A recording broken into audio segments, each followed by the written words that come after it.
সুপ্রভাত আমার প্রিয় পরিবার, কেমন আছেন আপনারা সবাই? আশা করি আপনারা সবাই খুব ভালো আছেন। আর এই যে দেখুন সকাল সকাল রান্নাঘরে চলে এসেছি।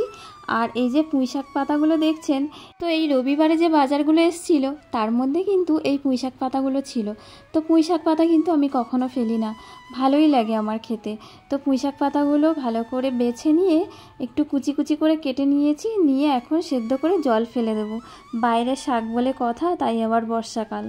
তো এখন একটু সেদ্ধ ভাপিয়ে নিচ্ছি, তারপরে ভাজবো। আর এখানে দেখুন দুই মানিকের জন্য চাল আর ডাল একসাথে ধুয়ে কিন্তু বসিয়ে দিয়েছি। তবে এটা কিন্তু খিচুড়ি হবে না, চাল আর ডাল একটু লবণ আর একটা গোটা কাঁচা লঙ্কা দিয়ে সেদ্ধ হবে। তো ওটাই ওরা খেয়ে নেবে। আগে তো খুবই ভালোবাসতো, জানে না এখন খাবে কি না, তো আমি করছি। আর এখানে দেখুন আলু আর বেগুন আছে। তো এই যে মাত্র 3 পিস মাছ আছে আমাদের। তো এগুলো কি যেন বলছিল বাবু, ভেলা মাছ। তো ওই দিয়ে আর কি আদা রসুন দিয়েই হবে, ওটা গা মাখা আর কি ঝোল হবে। আর এই যে দেখুন চাল আর ডালটাকে সেদ্ধ করে দিয়েছি, আর 1 ফোঁটা সরষের তেল দিয়েছিলাম, দিয়ে সেদ্ধ করে দিয়েছি, আর লবণ আর কাঁচা লঙ্কা দিয়েছিলাম। আর পুঁইশাক পাতা কিন্তু আমার ভাজা হয়ে গেছে। আর চাল আর ডাল ওটা এখন ওর বাবাও খাচ্ছে, আর একসাথে 3 জন কিন্তু বসে বসে খাচ্ছে। আর এখানে দেখুন 2 মানিকের কিন্তু রান্না হয়ে গেছে, গাজর আলু দিয়ে মাছের ঝোল হয়েছে। তো মোটামুটি সব রান্নাগুলো কিন্তু আমার হয়ে গেছে। এখানে দেখুন চিচিঙ্গা ছিল, তো যেহেতু অল্প চিচিঙ্গা ছিল ওর সাথে আমি 2-4টে পটল ওরকম চিচিঙ্গার মতো কেটে আর ভেজে নিয়েছি পেঁয়াজ দিয়ে। আর এই যে 3 পিস মাছ ছিল, আলু বেগুন দিয়ে গা মাখা আর কি ঝোল করেছি। তো রান্না বান্না সব হয়ে গেছে এখন। তো রান্না বান্নার পরে আমি কিন্তু স্নানও সেরে নিয়েছি। আর এই যে এখন ঠাকুরের বাসনগুলো মাজবো। তো এই যে আগের ব্লগে দেখাচ্ছিলাম, বাবুকে বলেছিলাম যে আমাকে 1 প্যাকেট পিতম্বরী এনে দিও, তো বাসনগুলো মাজবো। তার কারণ অনেকটা দেরি হয় প্রতিদিন তেঁতুল দিয়ে লেবু দিয়ে। আর এখানে দেখুন তোজা তানের যে শ্যাম্পুর বোতল, তো শ্যাম্পুটা শেষ হওয়ার পরে আমি এই বোতলটা খুব ভালো করে ধুয়ে নিয়েছি। তো ধুয়ে নিয়ে এবার পিতম্বরীটা ওর মধ্যে সবগুলো ভরে নিয়েছি। তো সব তো হয়নি, অল্প কিছুটা হয়েছে, আর বেশিটা কিন্তু প্যাকেটে রয়েছে, কারণ শ্যাম্পুর বোতলটা ছোটোই ছিল, 50 ml ছিল। তো এটার মধ্যে আমার সুবিধা, বেশ সুন্দর করে ছড়িয়ে ছিটিয়ে আমি দিতে পারবো। তো বাকিগুলো এই যে রেখে দিয়েছি। তো তারপর এই যে দেখুন পুজো দেওয়া হয়ে গেছে। আর এই যে আমার বাবা শিব ঠাকুরের জন্য একটা গোটা ফল দিয়েছি, আর দিয়ে পুজো দিয়ে দিয়েছি। তো পুজো দেওয়ার পরে আর সেইভাবে আপনাদের কাছে কোনো কিছু আর শেয়ার করিনি, চলে এলাম একবারে বিকালবেলা। তো বিকালবেলা 2 মানিককে খাইয়ে দিয়েছি, ওরা কিন্তু এবার একটু বেরু বেরু করবে রাস্তায়। আর এই যে ছিল পার্সেল, এটা ছিল গতকালকের ব্লগে, এটা দেখাতে গিয়ে আর দেখায়নি, তার কারণ ভিডিওটা বড় হয়ে যাচ্ছিল সেই জন্য। তো এখন দেখুন সেখান থেকেই কিন্তু আবার শুরু করেছি।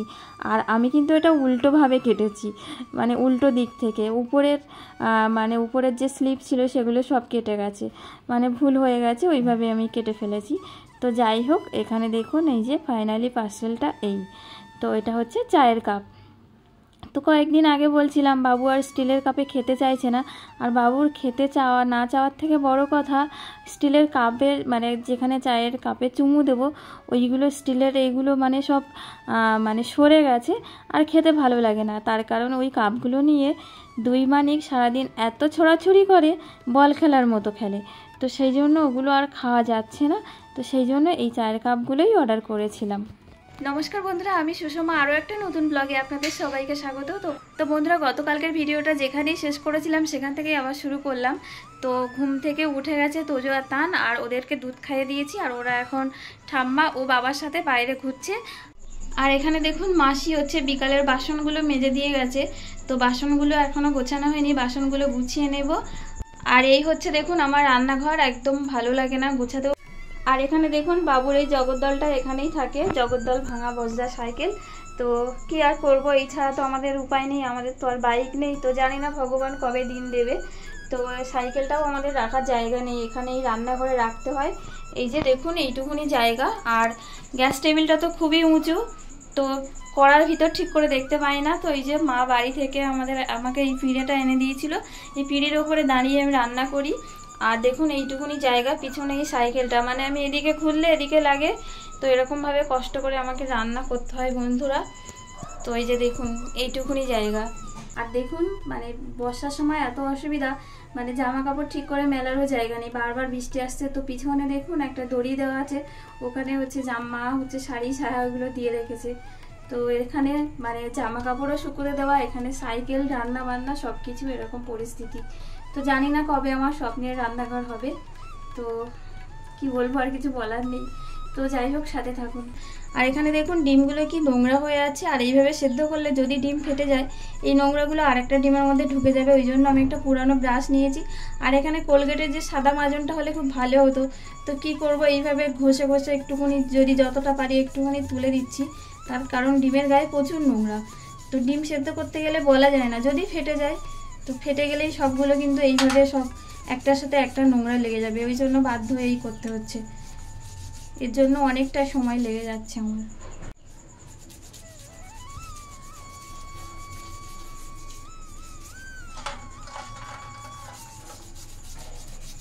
আমি হাত দিয়ে অনেক চেষ্টা করেছি, কিন্তু নোংরাগুলো এমনভাবে আছে কিছুতেই আমি তুলতে পারছি না। তো ওই জন্য আমি লাস্টে ভাবলাম এইটাই করি। তো সেই জন্য তো আমি এখন এইভাবে সব ডিমগুলো আমি পরিষ্কার করে নেব, নিয়ে তারপর সেদ্ধ করব। দেখুন এবার একদম পরিষ্কার হয়ে যাচ্ছে। কোলগেট যে মাজন টুথপেস্ট, ওটা দিয়ে পরিষ্কার করলে সঙ্গে সঙ্গে একদম সব উঠে যায়, সাদা হয়ে যায়। তো আমি কোলগেটে নিয়েছি, তো কোলগেটের ম্যাক্স ফ্রেশ যেটা, ওটাই নিয়েছি। তো তবুও দেখুন আমার সব ডিমগুলো কিন্তু একদম পরিষ্কার হয়ে গেছে, এখন কিন্তু পুরো সাদা ধপধপ করছে। তো দেখুন বন্ধুরা, সব ডিমগুলো আমি হালকা করে সব ঘষে দিয়েছি ব্রাশ দিয়ে, পুরো পরিষ্কার হয়ে গেছে। কিন্তু এর আগে ডিম সেদ্ধ বসিয়ে দিয়েছি, আর ডিম সেদ্ধটা ততক্ষণ হতে থাকবে, আমি ঘরটা ঝাড় দিয়ে নেবো। তারপরে ওরা আসার আগে চেষ্টা করব রান্নাটা যাতে করতে পারি। তো ওই জন্য দুপুরবেলা আদা রসুনও পেস্ট করে রেখেছি যাতে তাড়াতাড়ি হয়। তো জানি না এখন কতটা কি করতে পারবো। তো আপনার সাথে থাকুন, পুরো ভিডিওটি দেখুন, আশা করি আপনাদের ভালো লাগবে।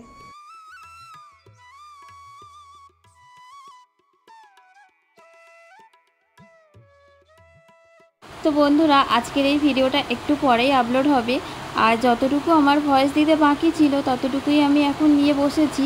আর এখন না ঝমঝম করে বৃষ্টি পড়ছে, তো আমি বুঝতে পারছি না, বা আমি জানি না আপনারা আমার কথা ঠিক শুনতে পাবেন কি না। তো ভয়েস দেবো না শুধু মিউজিক দিয়ে দেখাবো, কিছুই বুঝতে পারছি না। তো তবু আমি ভয়েস দিয়ে যাচ্ছি, একটু কষ্ট করে লাস্টের দিকে একটু মানিয়ে নেবেন, নিয়ে পুরো ভিডিওটা দেখবেন বন্ধুরা। তো কি আর করব বন্ধুরা, গরিবের অ্যাসবেস্টসের চাল, এরকম বৃষ্টি হলেই তো ঝমঝম করে আওয়াজ হয়। তো যার জন্য আপনাদের শোনার অসুবিধা হবে বলে আমি এত গরমের মধ্যেও পাখা অফ করে দিয়ে ভয়েস দিই, কিন্তু সেই এখন এত বৃষ্টি হচ্ছে, আর মানে প্রচণ্ড মানে অ্যাসবেস্টসের চালে ঝমঝম করে আর শব্দ হচ্ছে। তো কি আর করব, আবারও বলছি একটু মানিয়ে নিয়ে দেখবেন। আর এই যে দেখুন ডিমের ঝোল কিন্তু আমার হয়ে গেছে। তা শুধু ডিমের ঝোল এক তরকারি দিয়ে বা কী করে খাবে, সেই জন্য আবার সাথে সাথে একটা সবজিও কেটে নিয়েছি।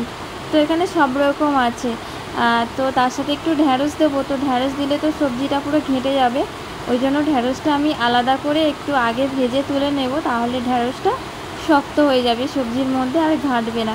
তো ওই জন্য ঢ্যাঁড়সটা একটু লবণ আর একটু হলুদ দিয়ে আমি হালকাভাবে একটু ভেজে নিচ্ছি। বন্ধুরা, আমি নিজেও একটু শুনে দেখলাম প্রচণ্ড আওয়াজ হচ্ছে, তো আমি বেশ অনেকক্ষণ কিন্তু অপেক্ষা করলাম যে বৃষ্টিটা যদি কমে তাহলে তারপরে ভয়েস দেব, কিন্তু বৃষ্টিটা একদমই কমছে না। আর আমার ভিডিওর টাইম হচ্ছে 3টে, তো জানি না আজকে 3টের মধ্যে হয়তো বা হবে না।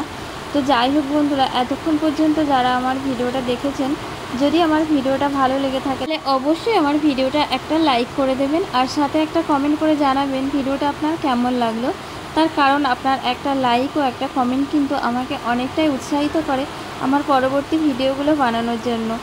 আর যদি আমার চ্যানেলে নতুন হয়ে থাকেন, আর যদি আমার ভিডিওটা আপনার ভালো লাগে, তাহলে অবশ্যই আমার চ্যানেলটা সাবস্ক্রাইব করে দিয়ে আমার পাশে থেকে যাবেন, আর ছোট্ট একটা ইমোজি দিয়ে আমাকে একটুখানি জানিয়ে দিয়ে যাবেন আপনি আমার পাশে থেকে গেছেন। তাহলে আমারই সুবিধা হবে আপনার ভালোবাসার উপহারটা আপনার কাছে নিয়ে যেতে। তো সেই জন্য বন্ধুরা অবশ্যই একটু জানিয়ে দেবেন। কিন্তু বন্ধুরা, ভিডিও দেখে বন্ধু হলাম, পাশে এলাম আর আমন্ত্রণ রইল, এই কথাগুলো প্লিজ লিখবেন না। আমি অনেকবার বলেছি, কিন্তু আমি জানি না কেন আপনারা শোনেন না হয়তো। তো যাই হোক বন্ধুরা, আমি আপনাদের কাছে অনুরোধ করছি এরকমভাবেই লিখবেন না। আর এই যে দেখুন কথায় কথায় কিন্তু আমার সবজি তরকারিটাও কিন্তু প্রায় হয়ে গেছে। তো ওই যে দেখুন ঢ্যাঁড়স বলুন বা ভেন্ডি বলুন, ওগুলো আমি একটু আগে থেকে ভেজে তুলে নিয়েছিলাম, তাহলে ওগুলো কিন্তু আর ফাটবে না। আর হচ্ছে ওগুলো কিন্তু ফাটবে না, ঘাটবেও না, ওরকমভাবে গোটা গোটাই থাকবে। তো সেই জন্য এখন যেহেতু বাকি সবজিগুলো সব ভালো করে কষিয়ে নিচ্ছি, এখন কিন্তু ভেন্ডিগুলো দিয়ে দিলাম। দেখুন আমার ভয়েস দেওয়া হয়ে গেছে আর এদিকে বৃষ্টিও থেমে গেছে আর সাথে রান্নাও কিন্তু হয়ে গেছে। তো কি আর করা যাবে, এইগুলো এখন আবার কাটাকাটি করতে গেলে আরও দেরি হয়ে যাবে। অলরেডি অনেকটাই বেলা হয়ে গেছে, প্রায় মানে 2:30টা বেজে গেছে। তো 3টের সময় হয়তো আর হবে না আপলোড আজকে। তো সবাই খুব ভালো থাকুন বন্ধুরা, দেখা হচ্ছে আগামীকাল নতুন ব্লগ নিয়ে আসছি। সবাইকে আজকের মতো টাটা।